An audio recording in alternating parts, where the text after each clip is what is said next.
got a sneak peek. We started. We started recording? Well, hello. Welcome to the Video King podcast. Matt's got the itinerary moderating this here podcast, so kick it off, Matt. Yes, I do, Austin, but this episode's going to be real exciting. Stay tuned, and we're going to fight each other on sound. I don't know. Does that work? It's just whoever blows hardest into the mic. But anyways, for news, Vin Diesel has been on a roll with revealing awesome things. Last time we talked about how he revealed news on a sequel to Triple X, and this time he's blowing something even cooler out. Well, this is just a rumor. I'm sure some of you have heard of Iron Giant is getting a signature re-released in theaters later this fall. I already forgot when, but I'm definitely going to go see it in theaters. HD, everything's going to look beautiful, and it's going to get a Blu-ray release. And Vin Diesel. Bruce Willis. They're both bald. Vin Diesel is kind of teasing, saying pretty much if this one does well, then a sequel is possible, and definitely it would definitely be in the works. I say yes to Vin Diesel doing more like one-liners in movies. Sounds great. Superman. But yeah, that's super exciting. If you're an Iron Giant fan, hopefully make sure you show your support when it hits theaters, so we might be able to get that sequel.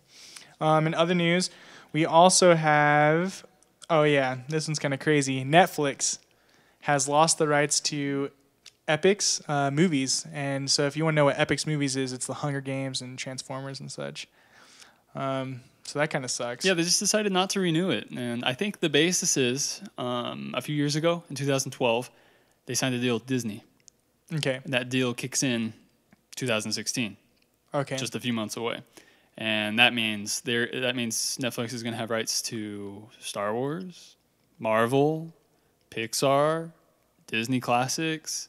So they already have those. They already have those on Netflix. No, not all of them. So they're going to get it's mostly for Pixar and Marvel and Star Wars, but that's what they're banking on, because right now the catalog for Netflix is really slimming. I like it. I like the catalog. I don't know. It seems more like the $5 bin. I've been enjoying it. Well, they have every Arnold Schwarzenegger action film in there, so that's pretty exciting. Yeah, sure. Whatever floats your boat. Yeah, it's been cool to watch those. Also, there's been a Concussion trailer, I guess. Yeah, Matt hasn't seen it yet. I saw it today. It just came out today, so don't worry, Matt. I'm not too ashamed of you. It stars Will Smith. And it's about one of the doctors that the NFL tried to discredit.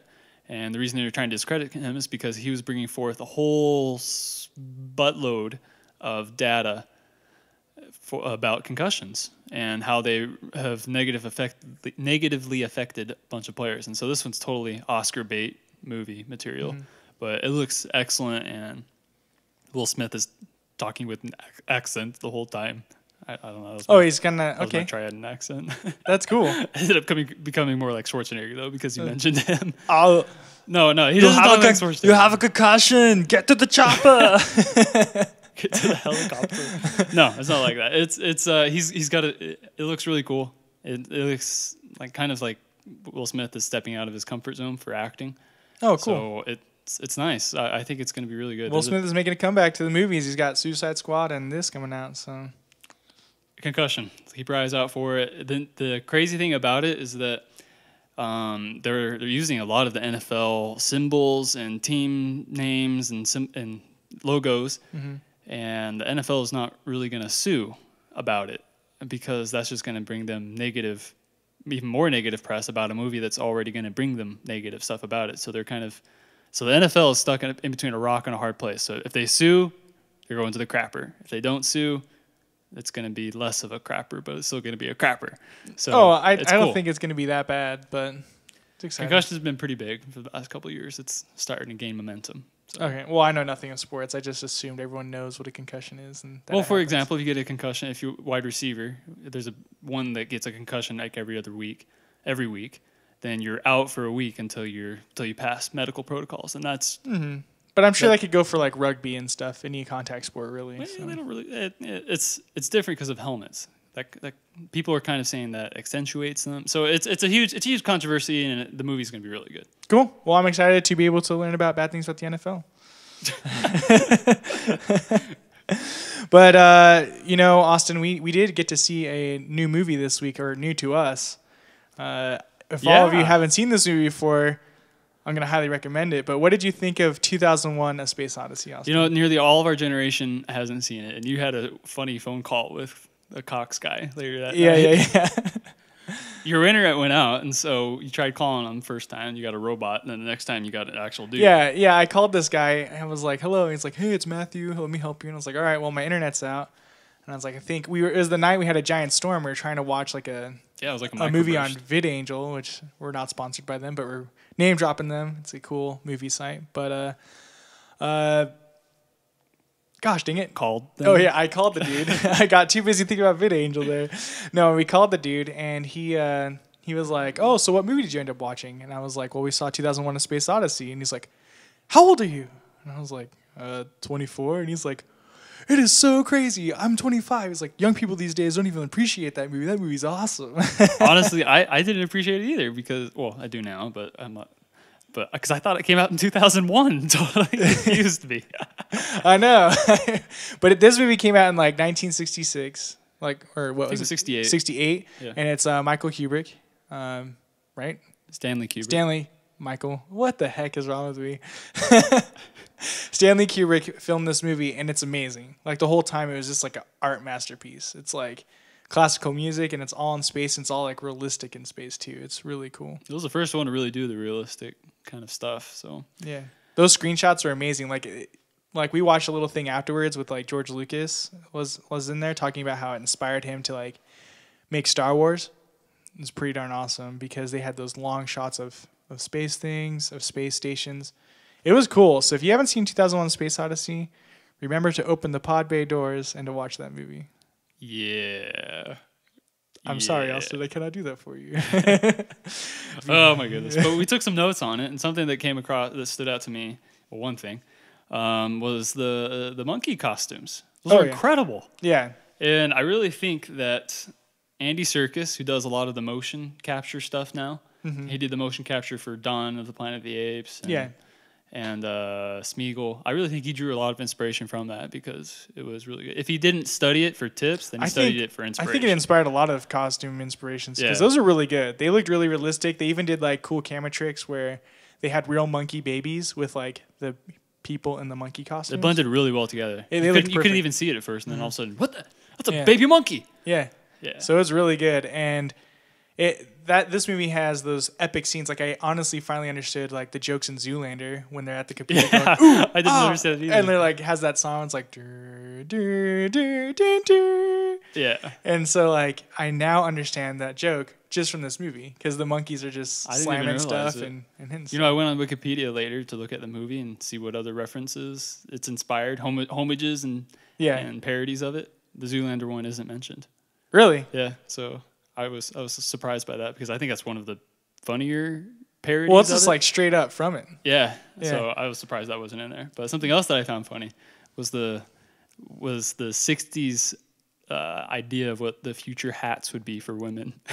Oh, okay. They look like mushroom hats. Like they were wearing around mushrooms. Like they look like Toad from Mario. It was ridiculous. But they were cool. They were cool. Like I really liked what I did not think they were cool.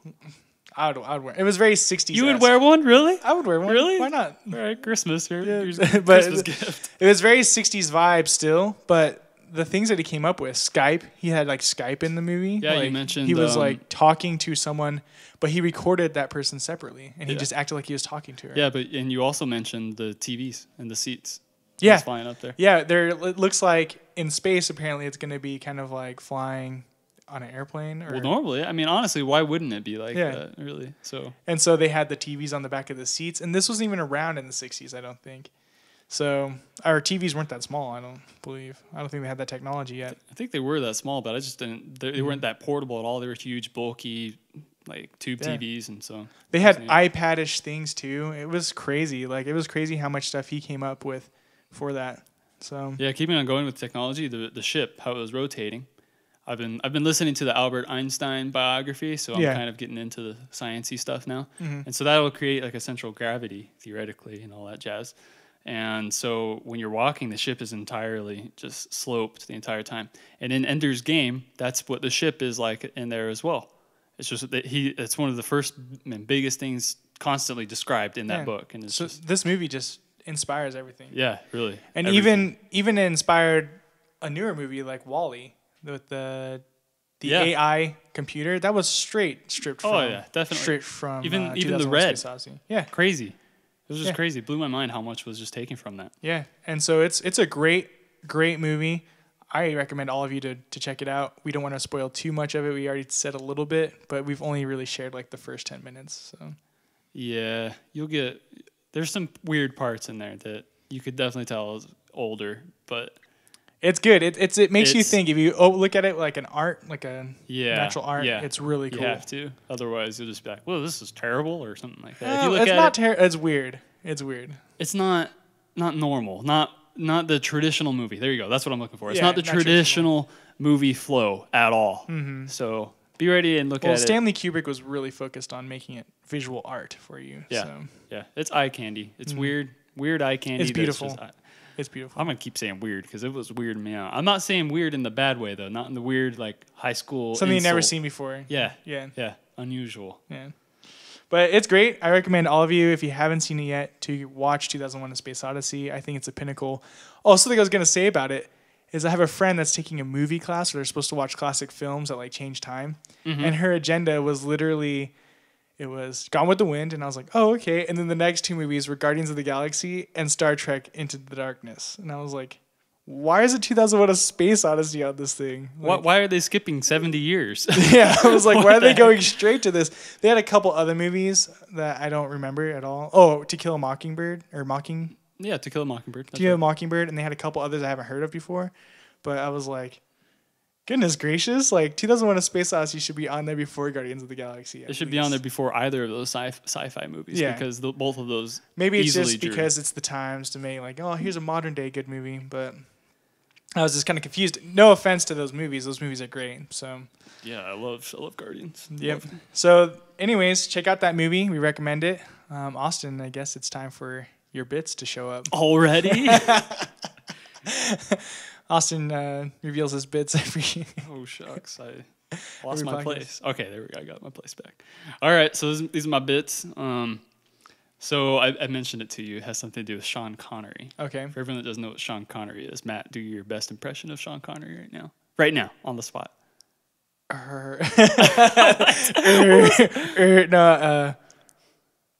Bond. James Bond. Perfect. All right, so this guy acted as James Bond. Sean Connery. When did he act as James Bond? I don't know when, but he was like the first. He was the first James Bond. It's like 50s or something? 60s? I want to say early 60s. Early 60s? Okay, so it was a while ago. So this guy used to be James Bond. He's also done Indiana Jones. League of Extraordinary Gentlemen. League of Extraordinary Gentlemen. That was his last film. Red October. Stuff like that. Yeah. So he's real big. But he once fought and won against 6 gang members after they tried to mug him. He once what? He fought and won against 6 gang members after they tried to mug him. Really? Yeah. The gang gave him great respect after the defeat, and Connery became known as a hard man. You don't mess with the guy who has a license to kill. Listen to this. This is more in detail. It's straight from Wikipedia. It's a paragraph from Wikipedia, but it's freaking hilarious. Mm-hmm. So while he was in Edinburgh, I don't know where Edinburgh is. I think that's England. Connery is targeted by the notorious Valdor gang, one of the most ruthless gangs in the cities.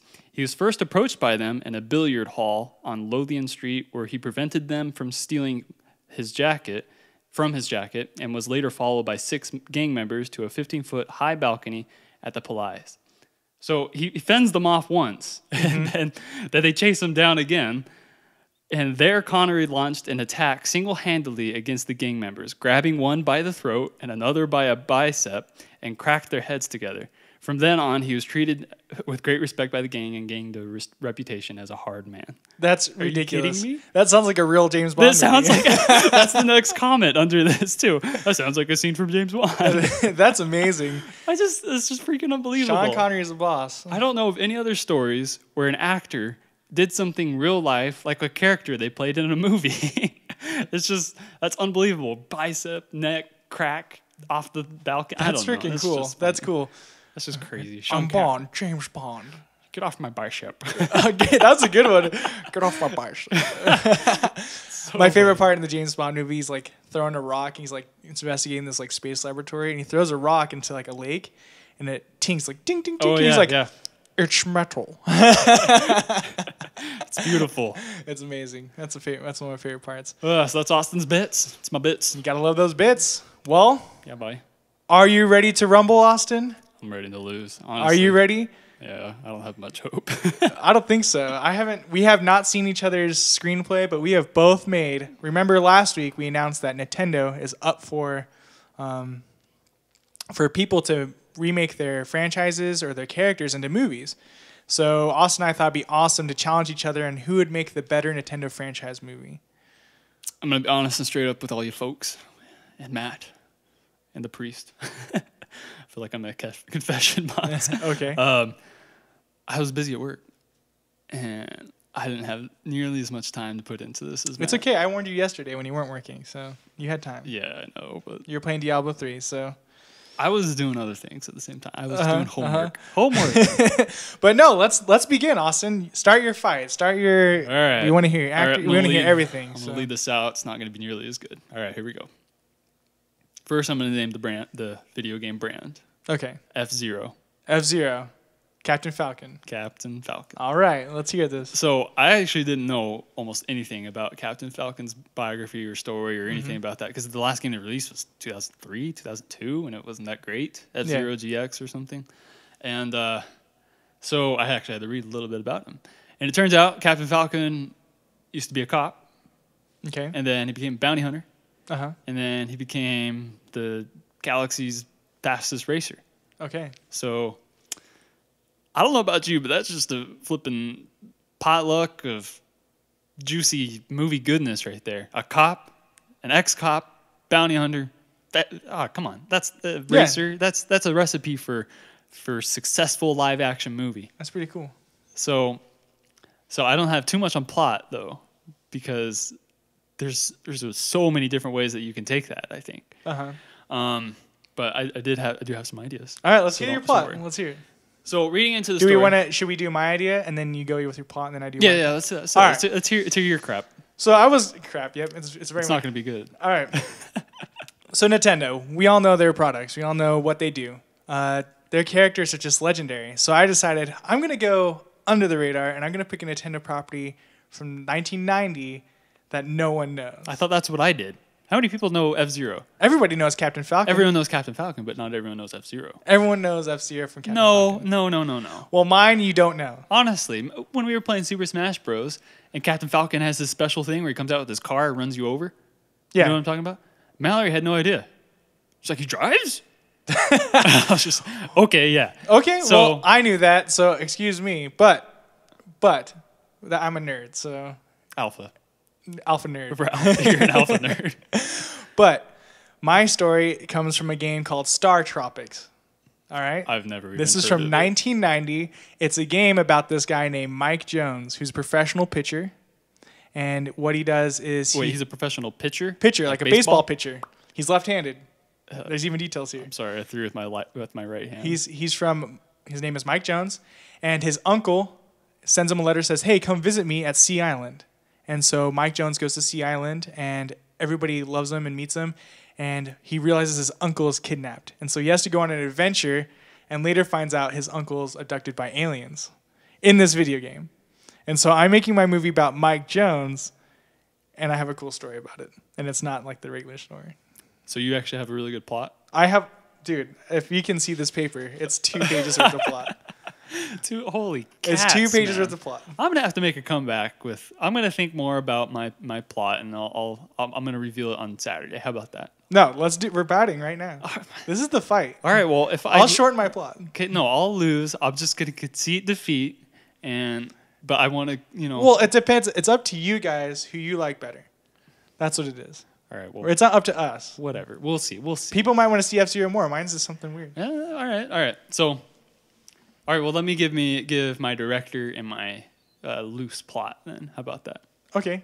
So, So in this F-Zero galaxy, because there's like aliens and things like that as well. They go to different worlds to race and stuff, and things have been kind of stale and calm. There hasn't really been anything dangerous, and so they invent a racing league called F-Zero, which is super dangerous and tons of obstacles and the fastest sport ever with these hover car things. And so the guys who put on F-Zero are these filthy rich, bored, political, like gang bosses and all these other guys. And so I'm thinking Captain Falcon. Okay. He's the protagonist, obviously. Yeah. He's just doing some bounty hunting and does some races on the side because the kind of plot that I'm kind of going for is kind of a Fast and Furious style. Okay. But space-ish. So you're kind of wanting Captain Falcon to remain more of like the bounty hunter or cop and then does races on the side. At least for the first film. I think because there's no need to make it a Speed Racer remake. You know what I'm saying? People don't really want that right now. I think it'd be kind of cool to see him transition as kind of almost as an origin movie, you know? Because it'd be cool to see him go from just an ex-cop bounty hunter to just flat out best racer in the galaxy. And so that's kind of what I'm wanting. And that's the loose plot that I got right now. And I think he'd be going up against some corrupt political guys fighting for power, and him just doing bounties and things like that. I think it'd be really cool. And I would like to see either Chris Pratt or Nick Holt play him. Honestly, in a few years, I think Nick Holt could pull it off. But if it was to be cast right now, it'd be Chris Pratt, of course. Okay. He just has that Captain Suave look to him. And then I'd have Jeremy Lin direct it, who directed Fast and Furious 7. Furious cool. 7. So that's my idea right now. I think it's got a lot of potential, but I haven't fleshed it out nearly as much as I wanted to. Okay. Well, I'll do a loose plot as well. All right. To make it fair. Yes. All right. You're so kind. I'll bake you some cookies. So it's gonna pretty much do the story that I mentioned earlier, but it's gonna start out where you see this older gentleman. He's out at this party, and he's with this tribe people. They're a tribe, kind of. It's kind of gonna be in the Polynesian New Zealand area. At this moment, there's a girl at my front door. In the meantime, listen to this soothing music. Soothing music. Sorry to be interrupted. I totally just sold my Xbox 360. You guys probably want to know it's interrupted. I'll work my finger magic. We'll see. Well, now they're going to know I announced it. No, I'm just kidding. All right, Star Topics. Let's get back on the topic of Star Topics. Tropics. Anyways, there's going to be a party on this like Pacific island, probably like the Polynesian Islands, like New Zealand, like that area, or Polynesian Islands, really? Like Samoan, Tongan. That's why I'm doing it. I'm changing it. Okay. So it's called Sea Island, and you're gonna see kind of like this party. Everyone's having a good time, and you're gonna see this older man who's like kind of like, okay, well, I'll see you guys later. And he seems like a little bit different, like he doesn't belong, and he's gonna be walking. Like Bilbo Baggins doesn't belong. Kinda. But he's gonna be walking, and all of a sudden he's gazing up at the stars, and he sees this flash of light, and something happens. And then it zooms back and it says like a few hours later, and it shows Dwayne "The Rock" Johnson coming off of an airplane wearing a Astros hat, because he is going to be playing Mike Jones, who is the main character. Of course you would choose. Anyways, he comes out, and on top of that, the reason I picked him is because he's Polynesian. Oh, that's actually pretty good. That's actually pretty good. So there's a reason why he's in these islands. There's going to be a lot of Polynesian actors in my movie, and so he's going to go there. Everyone's going to be excited to see him, like, oh, blah, blah, blah. He'll carry the kids, all like happy, heroic. And this isn't in the video game. I'm just making this part up. But he goes and talks to the chief, and he's like, hey, blah, blah, blah. And the chief tells someone to go get his uncle. And Bilbo Baggins. Tells Bilbo Baggins to go get his uncle. I'm sorry, but this whole first scene that you've been described where his uncle gets kidnapped by aliens, because we mentioned Guardians of the Galaxy earlier, I'm picturing the first part in Guardians of the Galaxy, but instead of that, it's Bilbo Baggins. It's inspired, okay? It's inspired. But no, it's not supposed to be like this. Is literally the story from the video game. So that's why. So far, this has been the story. Yeah, so far. He actually comes to the town, except I may be making it more exaggerated. Right. So he goes there, and one of the guys, this doesn't happen. One of the guys goes and is like, oh no, the uncle's missing, runs back. He's like, Mike Jones, your uncle's missing. And so what they do is they're like, what the heck is going on? And they're kind of together. I'm going to tell you kind of the other characters real fast too. The chief of the town is going to be Jason Momoa. Good grief. Oh yeah, who's also Aquaman. Who's also Polynesian, and they're good friends. They grew up together. Seriously? Yeah. I didn't know that. That's cool. No, not The Rock and Jason Momoa. I'm saying in the movie. Oh my goodness. So Mike Jones and the chief, You tricked me. Jason Momoa, they're gonna be good friends, and they're gonna have known each other really well, and they're gonna be like, "Why is your uncle missing?" And they're gonna notice that there's other people missing too. So they start searching for them, and then it's gonna reach nighttime, and they're gonna see themselves aliens come down. This isn't in the video game. This is kind of me going off on a rant. They're gonna see them start abducting people. So then this is the opportunity for The Rock and Jason Momoa and The Rock's love interest, who I haven't named yet, Kelly Hu, who is like this Asian Polynesian person. Yeah. I just picked a random actor. And the uncle is played by David Strathairn. And we don't know who he is. I had to pick some small-time actors to put him in there. Polynesian. They're mainly just all Polynesian. That's cool. At least you're going local. I mean, Yeah, they're all kind of islandy. Anyways, the moral of the story is Dwayne The Rock Johnson and Jason Momoa and the love interest find a way to get in commandeership to make it to the mothership to save their uncle. is that how the game is as well? Or They do find out that they get abducted by aliens, but they don't go into the mothership. The cool thing is they're gonna have cool futuristic weapons, and it's gonna be pretty cool. wait, so how does the game work? I guess that's just my question. The game is more like you go in like tunnels and like these old things, and you fight this like giant snake, and it feels really Indiana Jonesy, and it's kind of weird. It's like, oh, whoa, an Indiana Jones, and you have this yo-yo weapon, like pew, pew, pew. I can see why it probably wasn't successful. Actually, it's a really good game. It's known as one of the better games on Nintendo. Seriously? Yeah, Oh, it's man, an RPG style type game. I'm missing out. But It sounds like NES. yeah, it's pretty close. But anyways, to kind of put nostalgia from the game in there, when you got the 1990 game, you got a physical letter from the uncle saying, "Come meet me in Sea Island."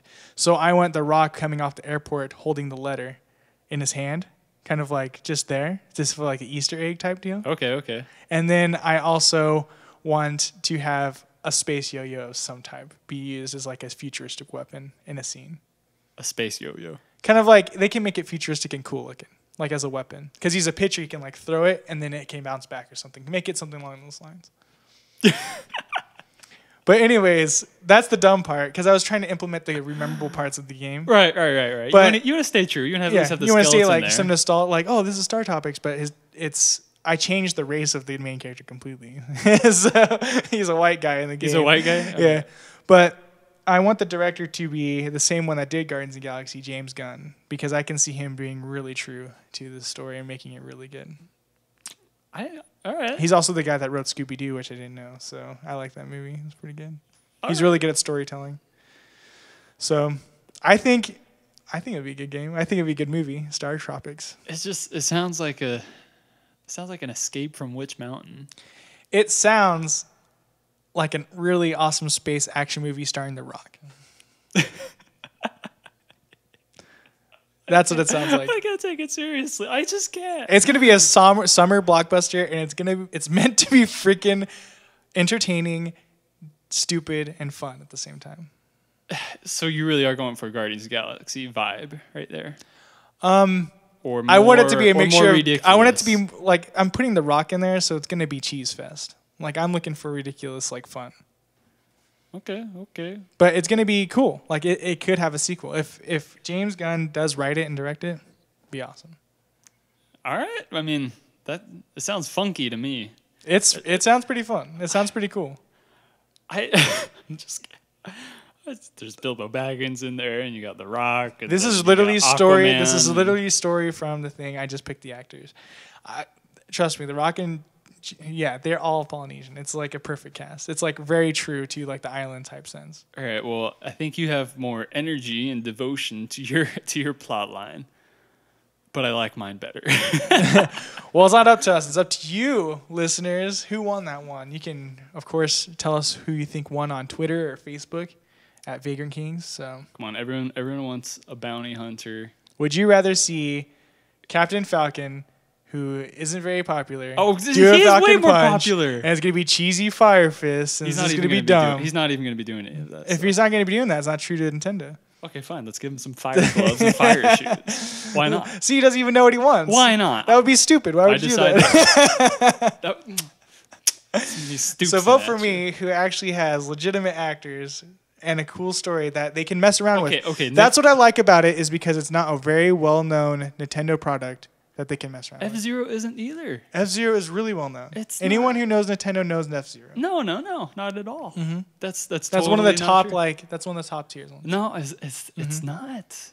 Yeah. I know it. There hasn't been F-Zero has not been sold at all. Only Captain Falcon. Okay, Star Tropics has had 2 video games. I know, but I'm just saying that can't be your reason. F-Zero got a Super Nintendo game, got a N64 game, got 2 N64 games, and a GameCube game. He's been around for a while. Yeah, he's been around for a while, but none of those sold very well. He's also probably one of the more popular characters in Super Smash Bros. And also he has his own DLC in Mario Kart. Yeah, but I still just don't think he's that. I just don't think people know him. They don't know really who he is or what he's there for. See, I knew he was from F-Zero, but I didn't know the story or anything behind that. And I'm positive that 90% of the people that know Captain Falcon don't know anything about. That's true. That's true. I didn't know he used to be a cop and a bounty hunter. See, that's what I'm saying. And I think he's got a great background. And I think he can make a legitimate, cool Blade Runner racing Fast and Furious movie. We don't have a bounty hunter movie, not until Jango Fett comes out. And so I think this is going to be perfect. This could be perfect timing for that. Dwayne "The Rock" Johnson is an American pitcher for the Astros. Get it? I made that up. He plays for the Astros, and it's about outer space. That's amazing. That's cool. And on that bombshell, it all adds together. My movie is going to be amazing, and it'll sell. It will sell. Dwayne "The Rock" Johnson will make it amazing. It'll be a best space action movie ever. I think by the time you actually get around to it, he's going to be too old. No, he's going to be too old. No, he's going to be great. No pitcher looks like him anyway. Either a pitcher is. He could be a retired pitcher. It doesn't have to be now pitcher. All right, he could be a retired pitcher that's famous for pitching. I could buy that. Yeah. So. Well, why would a famous pitcher go visit his uncle? So he's a retired pitcher. A famous pitcher can go visit his uncle. They're rich. They can do whatever the heck they want. And so that's what's up. That's what's going down. So you pick Star Tropics by Matt or F-Zero by Austin. See, you started off like a good sandwich, but then it was if someone came along and took away the peanut butter, and so now all you have is just J. And you started off saying my idea sucks, so just no sandwich at all. It was just crap. No, it was good toasted bread, and now you just need some more on the meal. No, I didn't. I gave you the rundown, the watered down version. I have so much written down. I can go in here and just be like, "Whoa, dog! I can't even read my handwriting." But your script is already lost. It's already a lost manuscript. It's going to be amazing. They can have a major bad guy in the ship. They go up into the ship and fight him. That's cool. That's a cool story to be able to go up there. I didn't want him to have to travel around and collect treasures to get to the ship. That'd be kind of weird. So it'd be easier for them to think of a way to commandeer an alien spacecraft, go up in the mothership to save his uncle, and have his uncle die. I didn't talk about that. I want his uncle to die. He doesn't die in the video game, but I want him to die in this game. In this movie. Sick person. I want him to die. I want him to be like, no, and then beat the bad guy. So it's like a mixture of Star Wars in there too. Why not? So put it all in there. I don't know about that. Let's make it awesome.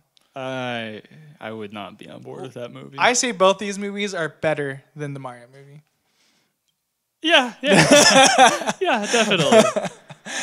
Definitely. But I would see this movie. Honestly, I tried to do a Mario movie, but I couldn't think of anything. I actually thought of something for a Mario movie. Mario.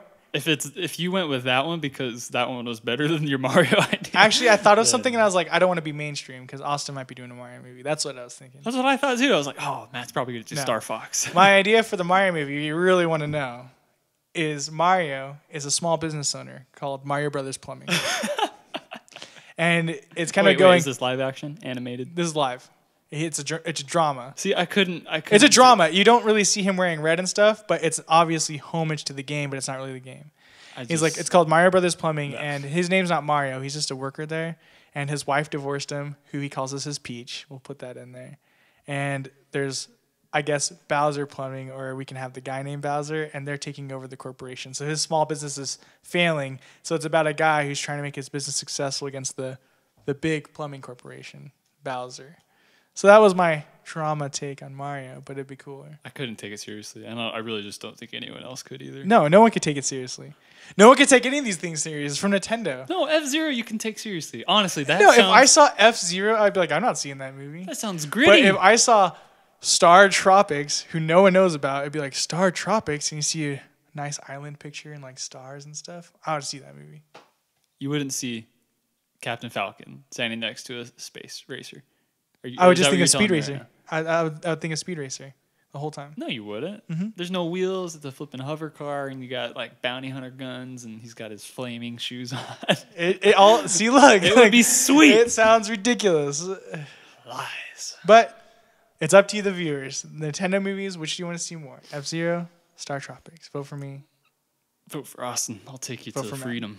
So remember to vote on Facebook or Twitter. Let us know, and we'll announce the winner. The winner gets to do something. I don't know. The winner gets to produce his own movie out of your own pocket. So don't vote for me now. All right, guys. Well, thanks for listening to our podcast.